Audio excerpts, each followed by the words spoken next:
Grabar y grabar. Bien, pues esta sería la quinta sesión y espero que resulte para todos verdaderamente apasionante. eh, la quinta sesión que vamos a dedicar a cuál es la mejor reacción cuando realmente buscamos ser la mejor versión de nosotros mismos. ¿Cuál es la reacción ante ese gigantesco, leviatánico, diabólico poder de los mandos fácticos del planeta que se han expresado a través de lo que ellos denominaron la Agenda 2030? Por supuesto que cuando llegue el 2030 y hayan logrado muy probablemente algunos de sus objetivos, pues nos van a salir con una Agenda 30-40 o 30-50, no lo sabemos. De tal forma que conforme la historia siga avanzando, todo se prepara para que nuestro Señor Jesucristo, a su segunda llegada, con gran poder y majestad, venga a juzgar a las naciones y a los individuos y a poner a cada uno en el lugar que haya escogido libremente a lo largo de su historia en el planeta Tierra. Es decir, nuestro Señor no viene a decir, tú estás condenado por mis pistolas, porque yo soy Dios y yo te puedo condenar o te puedo llevar al cielo. Esto no es así de simple, no es así de primitivo, es más fino. Esto implica que hay una previa decisión humana de mantenerse sujeto al príncipe de este mundo y cumplir con sus requerimientos de la búsqueda del poder, de la fama, de las riquezas, de los honores, de los placeres, haciendo a un lado a Dios de manera explícita y de manera formal.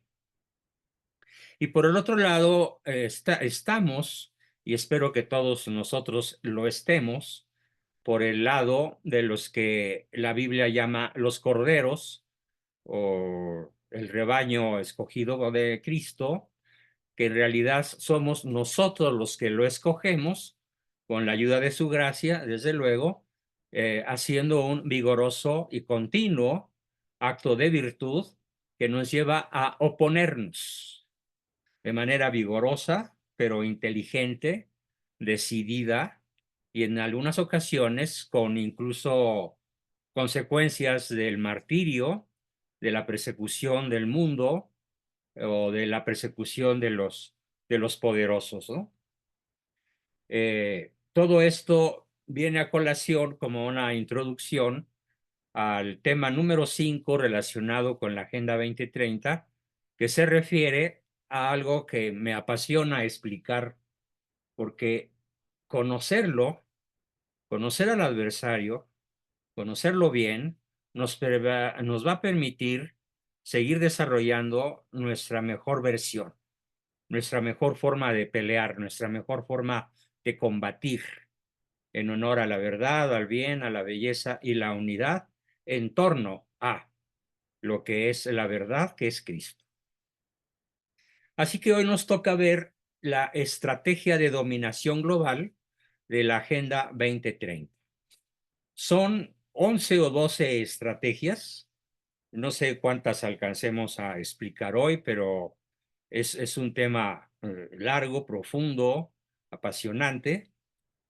No están necesariamente en orden de importancia, sino tal como se me fueron ocurriendo, como las fui recordando, se las fui dictando a Word y finalmente hice una revisión del texto dictado y me salió un documento de 4 paginitas, 7 páginas, de letra de 14 puntos, que desde luego espero compartir con todos ustedes una vez que lo considere prudente enviárselos. ¿Cuál es la primera estrategia? Si tienen por ahí papel y pluma, les sugiero cuando menos anotar el título de cada una de las estrategias para que se las vayan memorizando y las puedan como platicar a su familia, platicarlas a sus amigos, conocidos, hijos, hermanos, papás, vecinos, qué sé yo, porque nuestro papel como cristianos, como católicos sobre todo, es la de evangelizar, la de proclamar la verdad y en este caso, con este tema, la de poner en alerta. Mientras más personas podamos poner en alerta, mejor.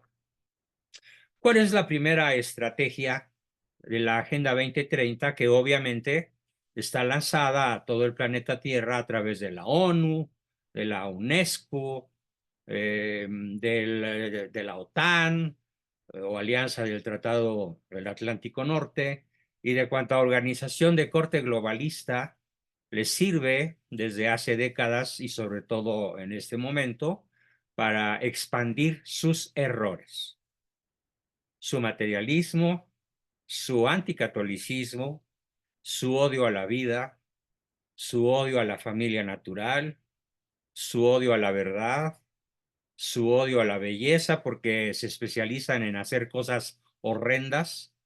La fealdad parece ser su afición, su adicción en gran medida. La primera estrategia la vamos a llamar con el nombre de distracción. Distraer a la gente. Generar problemas o situaciones extrañas y aún novedosas para lograr que nadie se centre en lo verdaderamente importante. A reserva de volver sobre cada una de las estrategias y poner ejemplos que nos permitan ampliar la captación de cada una de esas estrategias, por el momento voy a poner un ejemplo que nos acaba de pasar a los mexicanos a través de lo que dijo el bulto de Palacio. Se puso a platicar, a platicar, a platicar, a platicar. ¿Y con qué creen que salió en la mañanera de ayer? Se puso a dar consejos de sexualidad. Ajá, en la mañanera, en la marranera. Y además platicó que, y dedicó mucho tiempo, docenas de minutos, a explicar que él se iba a ir a su rancho, ojalá porque le queda perfectamente bien el nombre de su rancho, ojalá se vaya para allá, y que no se iba a llevar a su esposa, a la tal Beatriz Gutiérrez Mula, sino que ella se iba a quedar aquí trabajando. Y todo ese asunto lo estuvo plática y plática y plática con ultradetalles, distrayéndonos. ¿De qué? Del endeudamiento del país por 2.5 billones de pesos, tan solo en su sexenio. Ya, o sea, ya era fuerte y grande la deuda externa y él prometió que no la iba a incrementar en un solo peso y sin embargo es el mandatario que más la ha incrementado en comparación a todos los presidentes anteriores. Así que el señor se dedica a distraer. ¿Cuál fue su mejor mecanismo de distracción? Las mañaneras, las marraneras. ¿Cuál es el mejor mecanismo de distracción? Las noticias de primera plana, cuando nos ofrecen en primera plana noticias de la farándula, noticias de las aventuras sexuales, de las aventuras románticas, de Lucerito, de Mijares, de José José o de cualquiera de los artistas, pseudoartistas que andan por ahí en el ancho mundo dedicándose a lograr la atención y el dinero de la gente, la distracción. Así que estemos alerta, no nos dejemos distraer por nada del mundo. Hagamos todo lo posible para no permitir que nos distraigan, para estar centrados en lo verdaderamente importante, para quitar la paja de todo lo que ocurre todos los días, que está el 90% de lo que hay en televisión, en radio, en cine, en prensa, en revistas, en las marraneras, etcétera, casi todo, cuando menos el 90 o un poco más o un poco menos, son puras distracciones respecto de lo esencial, respecto de lo verdaderamente importante. Por ejemplo, continuando con la estrategia de distracción, ustedes saben que la matrícula, es pregunta, ustedes saben que la matrícula de niños mexicanos de primaria en comparación al año 2023, en este año 2024, fue de 1.5 millones menos de niños inscritos en primaria. Ese es un dato verdaderamente aterrador e importantísimo.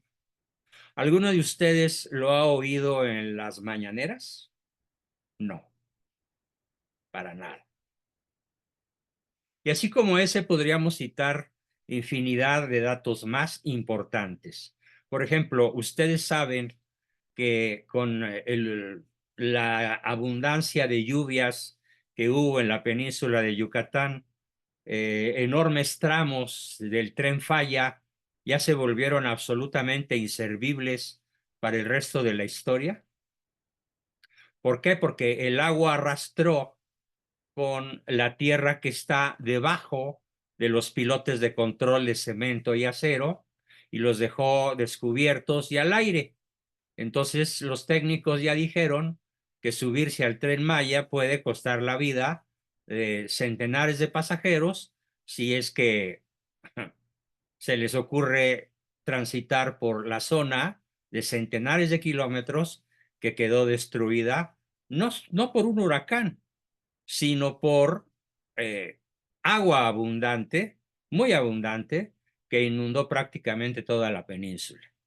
Mérida, Chetumal, Chicxulub, Chichen Itzá, Tulum, Cabná, Lavá, todas las ciudades chicas y grandes y los centros arqueológicos y desde luego toda la ruta del Tren Falla fueron cubiertos hasta por varios metros de agua. Bueno, ¿eso lo han escuchado ustedes? ¿Alguien se los ha explicado en detalle aparte de este momento? Por supuesto que no. Para poder encontrar a fondo ese tipo de noticias hay que rascarle, hay que saber buscar, porque sí, están por ahí a la disposición de los buscadores, pero nunca van a ser cintillos de primera plana en los diarios de circulación nacional. Y si lo llegan a hacer, lo hacen pero minimizando la importancia del daño causado por la fuerza de la naturaleza. Esto es solo como un ejemplo o varios ejemplos de lo que es la estrategia de distracción. De tal forma que tampoco nos ponemos a pensar en los casi 200,000 muertos, que pueden ser el doble, que han sido aniquilados por el crimen organizado. Y cuando el Pejelopóstil llega a tocar el tema, dice, es natural, se pelean entre ellos, ¿qué podemos esperar? Si son las disputas territoriales. No, no se preocupen, finalmente los que se matan son entre ellos. No, lo importante es que la gran mayoría de los muertos son población civil que no tiene nada que ver con las bandas del crimen organizado en una proporción verdaderamente aterradora. Bien, esa fue la primera estrategia, la distracción. Antítesis, antídoto, estar alertas, no chuparse el dedo, no creerle a la prensa, no creerle a la televisión, no creerle a casi nadie, excepto cuando puede haber una certificación de las noticias o cuando realmente las noticias se ocupan de cosas verdaderamente importantes, trascendentales, que afectan la vida del planeta, la vida de la nación, la vida de las familias, de millones de familias. Entonces sí, tomarlo en cuenta, pero aún así investigar, profundizar contra la estrategia de distracción. Vamos a la estrategia número 2. La estrategia número 2 se llama la caja china. De hecho, en varias películas mexicanas se ha utilizado la expresión la caja china para referirse a la estrategia número 2. Cuando hay un problema grande, se crea intencionalmente un problema menor, pero al cual se le hace más ruido, al cual se le da mayor importancia que al problema real. Por ejemplo, ahorita, ¿cuál es el problema más importante que tenemos acá en la Ciudad de México? No me refiero a su servidor, porque yo estoy un poquito lejos de la ciudad, afortunadamente en una zona en la que, si bien hay problema, no es tan agudo como lo es, por ejemplo, para los habitantes de las colonias populares, la falta de agua. Para evitar que la gente sepa, se dé cuenta, se preocupe, se angustie sobre el verdadero problema de la falta de agua, de la sequía, se crea un problema al cual se le da mayor bombo y platillo, se le da mayor seriedad, se le da mayor importancia sin que la tenga. Es la estrategia de la caja china, crear un problema hoy de cualquier tipo. Un problema de salud, un problema de delincuencia, y luego darles una solución aparente, creando ruido para luego ofrecer una segunda y una tercera y una cuarta solución, entre comillas, todas falsas, que no se da realmente solución a nada. Por ejemplo, dice María del Rayo, el desplazamiento de más de 4,000 personas en Tila, un pueblito, un municipio pobre de Chiapas, por la amenaza de los carteles, del narcotráfico, del crimen organizado. Esa noticia, pues seguramente de manera excepcional la conoce María del Rayo, pero por ejemplo, yo ni siquiera sabía el nombre del municipio, Tila. Lo que sí yo había escuchado es el desplazamiento de miles de personas que han huido a otros municipios o que incluso han procurado cruzar la frontera porque están huyendo del narcotráfico. Así que la estrategia 2, anótenla, la caja china, que consiste en crear un problema artificial para desatender o tapar a la atención pública de tal manera que no se entere la opinión pública de uno o varios o muchos problemas esenciales, sino solo se fijen en problemas creados a propósito para que perdamos la atención respecto de la problemática que realmente se esté desarrollando. Fue la estrategia número 2. No solamente en México se utiliza, recuerden que esas estrategias son de tipo global. Así que se usan en China, en Rusia, en Japón, en Canadá, en Sudamérica, etcétera, etcétera, etcétera. Dicho sea de paso, si alguno de ustedes saben qué pasó con el levantamiento militar que ocurrió esta tarde a las 2:30 hora de México, con el levantamiento militar que trató de expulsar del poder a un comunista, presidente comunista de nombre Luis Arce, que pretende llevar al poder, cuando él termine su periodo, a Evo Morales.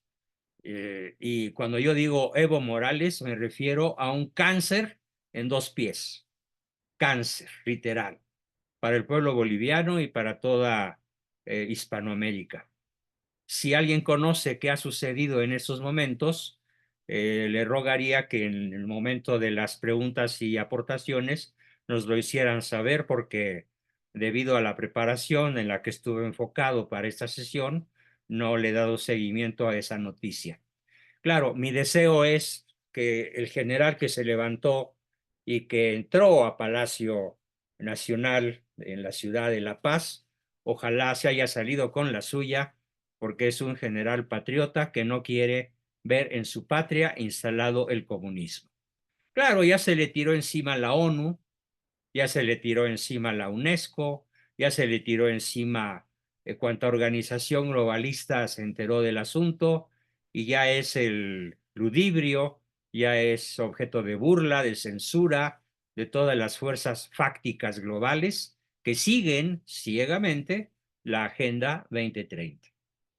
Bien, esa fue la estrategia número 2. ¿Cuál va a ser la estrategia número 3?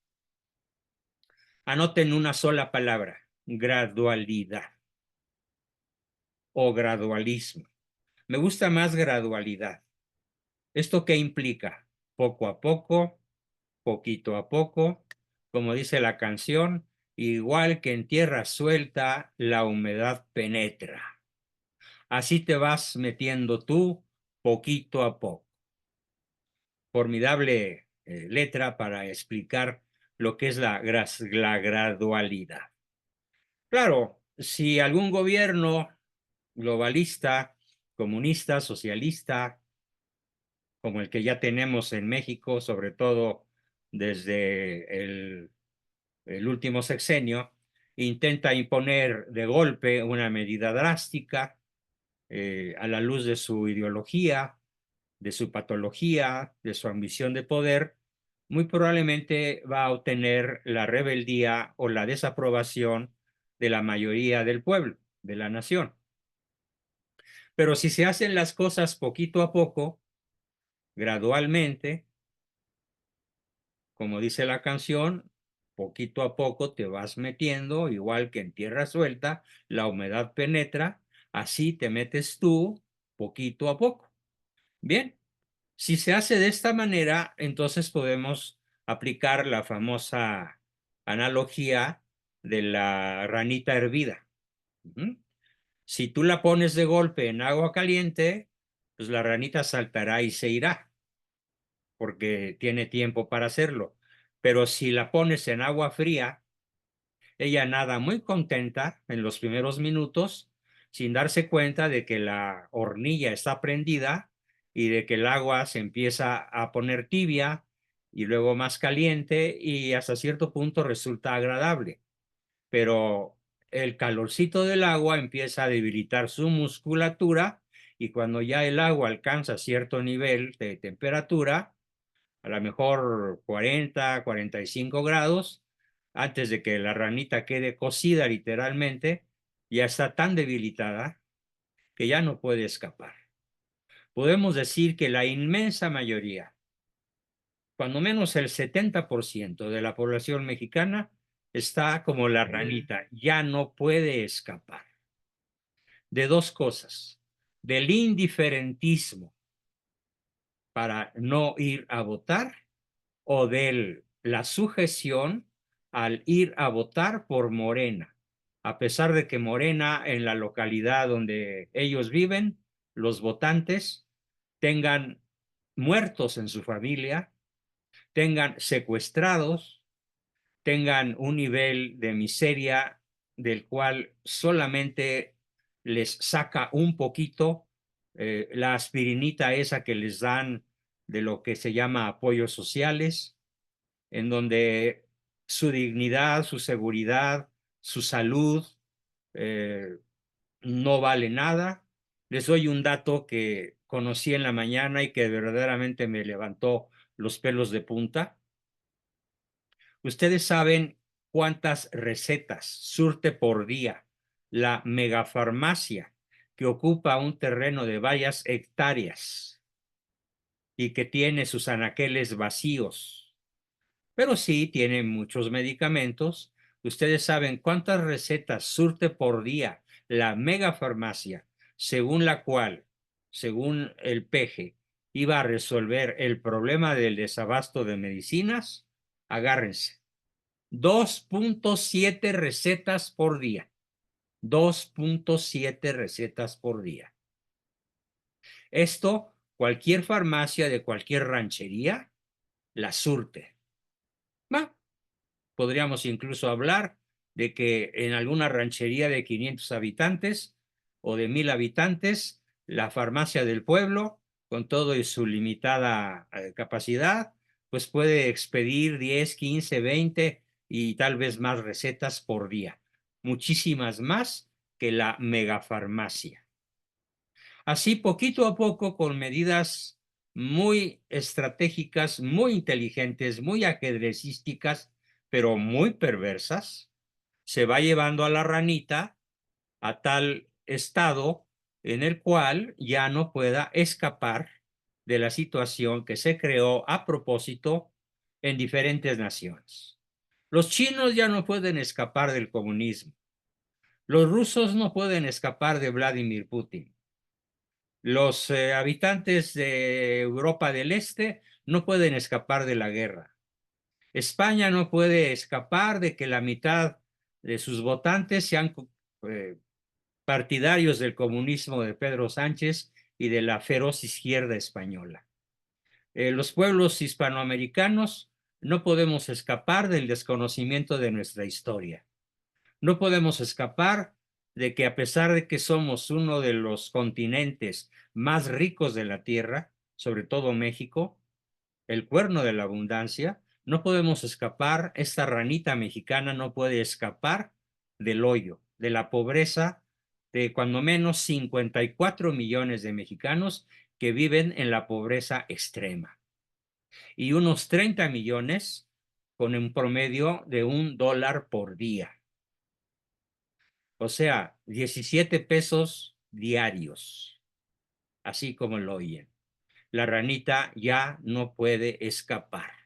¿Cómo se llegó allí? Gradualmente, poco a poco, maquiavélicamente, inteligentemente, ajedrecísticamente.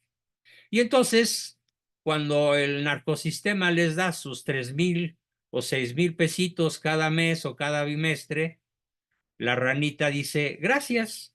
¿Por qué? Porque el que entrega el dinero, al que entrega el dinero, a ver, ranita, aquí te manda nuestro adorado AMLO.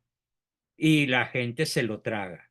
Ah, pero si no votas por él, te lo va a quitar. Así que más te vale que votes por él. Y la ranita dice, croac, que significa con todo gusto, y votan por él. Y por su narcopartido. ¿Cómo se llegó allí? Gradualmente, poquito a poco, desde hace décadas. Fue la estrategia número 3. Tenemos la estrategia número 4, que consiste en diferir. Diferir, diferir y seguir difiriendo. Por ejemplo, recuerden que ya va a ser un año, Israel invadió Palestina con el pretexto de que en unos cuantos días o semanas tal vez iba a exterminar por su enorme poderío militar al grupo guerrillero Hamas, a ese grupo que entró a Israel y mató 1,250 personas inocentes de la población israelí, que después se supo que el mismo gobierno israelita de Benjamín Netanyahu sabía que eso iba a ocurrir, atrajo a los guerrilleros para que atacaran e invadieran su territorio por unas horas para tener el pretexto de declarar una guerra.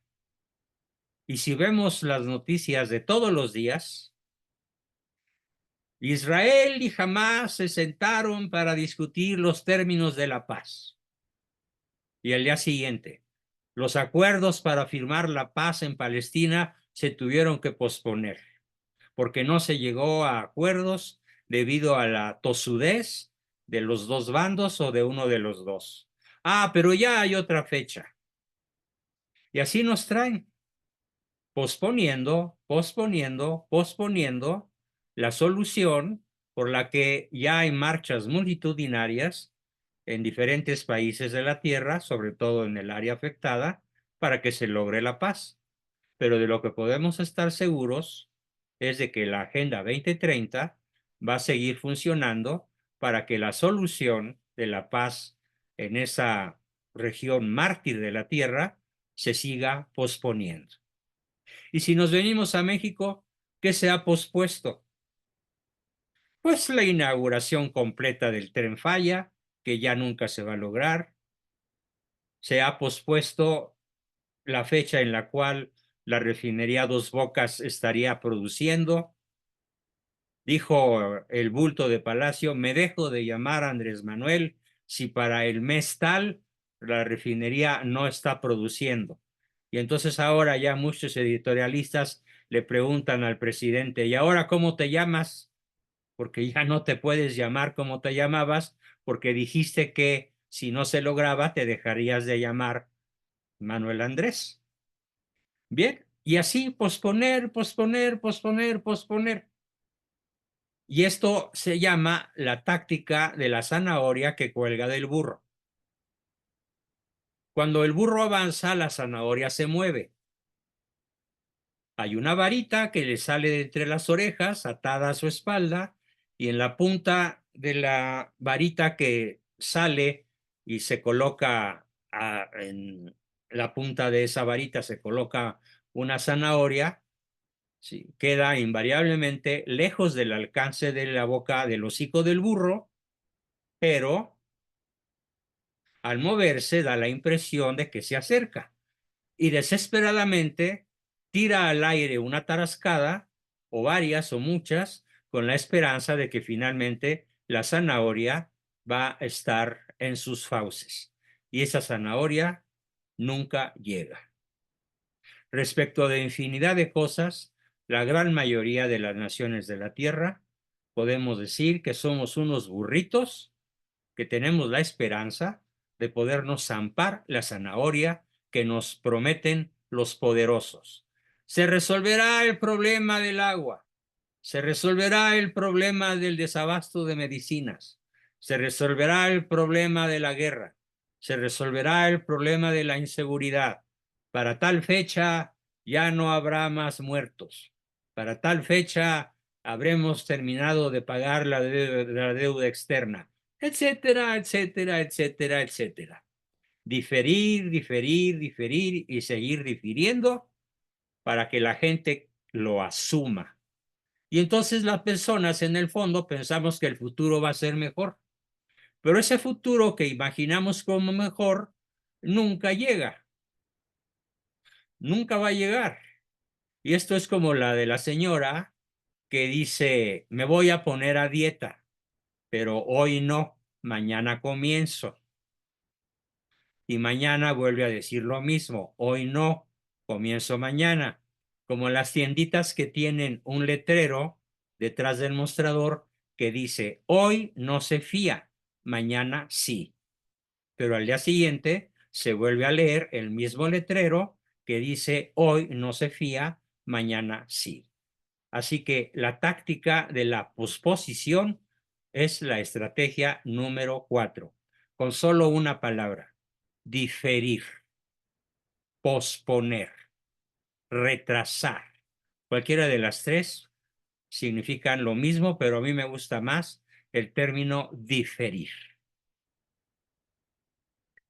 Bien, esa fue la estrategia número 4. ¿Cuál es la estrategia globalista de la Agenda 2030 número 5? La número 5 consiste en utilizar mensajes sencillitos, sencillitos, para hablarle a la población. Esa población que es la masa, la chusma, la chairiza, como si todos ellos tuvieran solo 10 o 12 años. Y esto lo hacen muy bien los políticos de todo el mundo, no nada más en San Juan hace aire, no nada más en Palacio Nacional de México, el pseudo presidente utiliza un lenguaje sencillito, sencillito.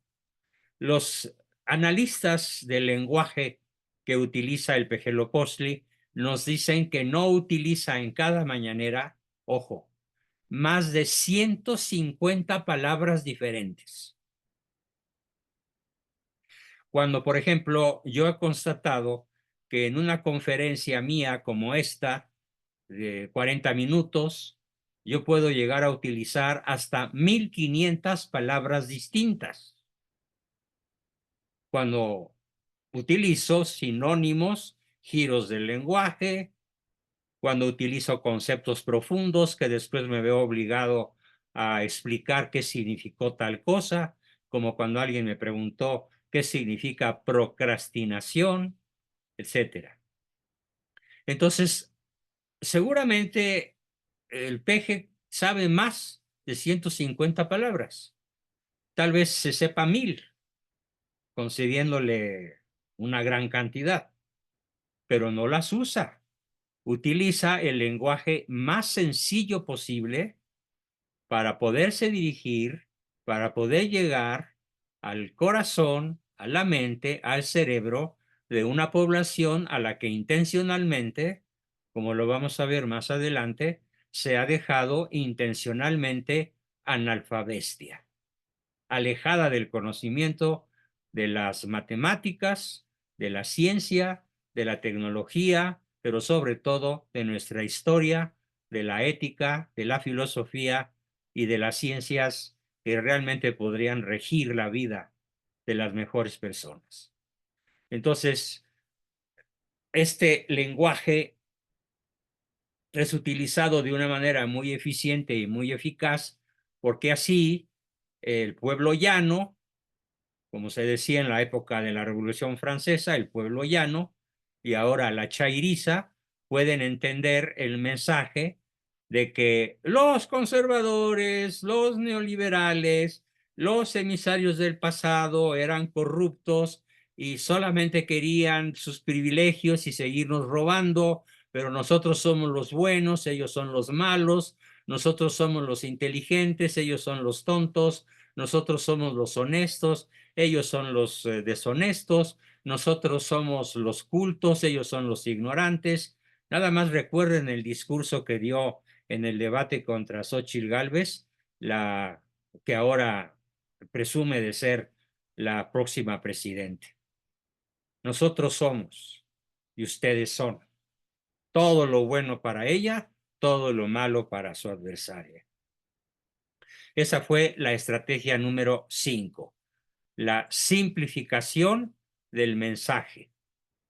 ¿Sí?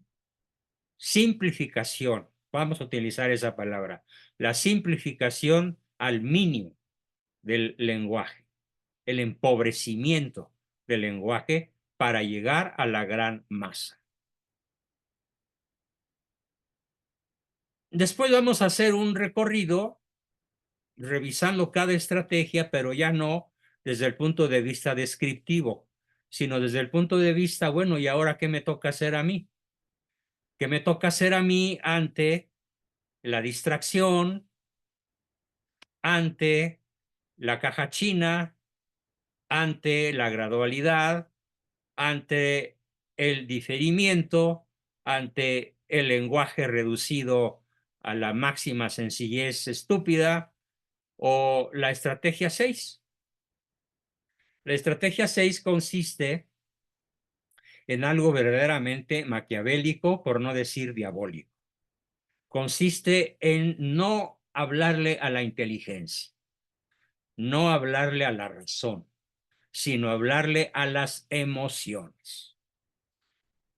En términos de neurología, esto consiste en dirigirse a la zona más primitiva del cerebro humano, que se llama la zona reptiliana o el cerebro reptiliano, que es donde están alojadas bioquímicamente la ira, la tristeza, la agresividad, la melancolía, la depresión, la euforia y todas las emociones extremas que cualquier ser humano puede experimentar como una reacción espontánea o pensada o decidida ante lo que sucede en el interior de uno mismo o en el mundo externo.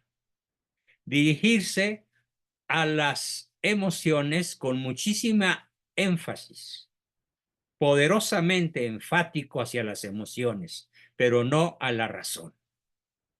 Como cuando los muy emotivos venezolanos, que ahora están profundamente arrepentidos, admiraban y se reían y aplaudían y celebraban cuando Hugo Chávez, que por fortuna ya goza de mejor vida, aunque probablemente no sea así, no sea mejor donde está, decía que hablaba con un pajarito y que el pajarito le transmitía ideas de lo que tenía que hacer para gobernar mejor a su pueblo, sea dicho de paso, para tiranizar mejor a su pueblo. Y entonces los venezolanos decían, ¡ay, qué tierno! ¡Ay, qué lindo! ¡Ay, qué emocionante! ¡Ay, tenemos un presidente fuera de serie! ¿Sí? El presidente que junto con su chusma, con su horda, con su piara, llevó a la nación más rica del continente, más que los Estados Unidos, más que México, más que Argentina, a ser hoy la nación más depauperada, no solo de Hispanoamérica, sino probablemente de la tierra entera, dirigiéndose a la población de manera emotiva, o como cuando él mismo decía, y Maduro lo repite con frecuencia: camaradas venezolanos, deben ustedes votarme por amor. Vótenme por amor, porque me aman, porque me quieren, porque me admiran, porque soy el salvador de la patria. Vótenme por amor, en resumen. ¿Cómo podemos sintetizar la estrategia 6? Con una palabra únicamente: hiperemotividad. Hiper con H, que es máximo, significa máximo, hiperemotividad, en la forma de dirigirnos o en la forma mediante la cual los amos del planeta, los amos de la Agenda 2030, se dirigen a la población global. Por ejemplo, cuando nos dicen, ahí viene otra pandemia, y la gente entra en pánico. O cuando dicen, si no te vacunas te vas a morir. Y resulta que los que se mueren ahora son los que se vacunaron, o cuando menos se enferman, y de por vida arrastrarán con problemas cardiovasculares serios, porque la sangre se volvió granulosa y circula con muchas dificultades por las venas y las arterias, gracias a la vacuna, al grafeno y a otros minerales que, que les fueron inyectados a las personas que torpe, inocente o estúpidamente se dejaron inocular por un manejo hiperemotivo de la pandemia.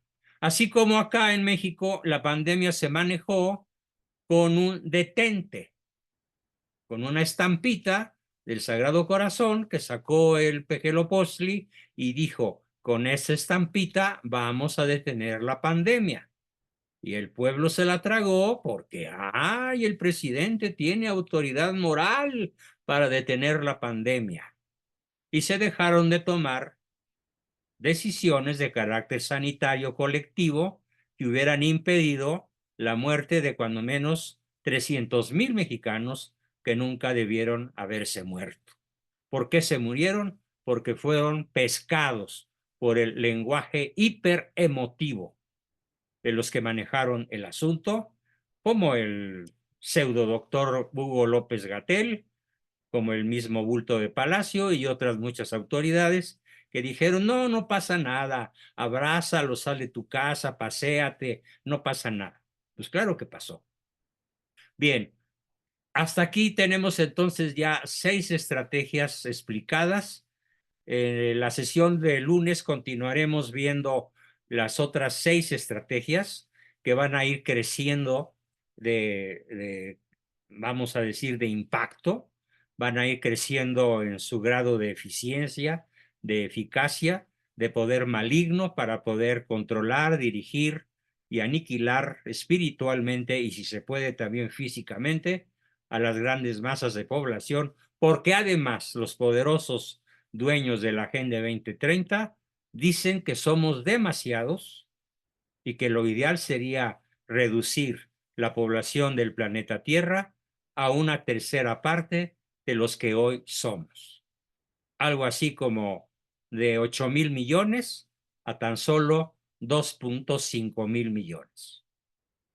Y todos los demás somos carne de cañón para que ellos nos maten en guerras, con enfermedades, con pseudovacunas, con hambrunas, con sequías y con cuantas cosas tengan a la mano, incluyendo eso que algunos técnicos muy conocedores del asunto dicen que está por ocurrir, que es una guerra de alcance nuclear, ya sea en la zona de Medio Oriente o en la zona en la cual Rusia ha invadido Ucrania.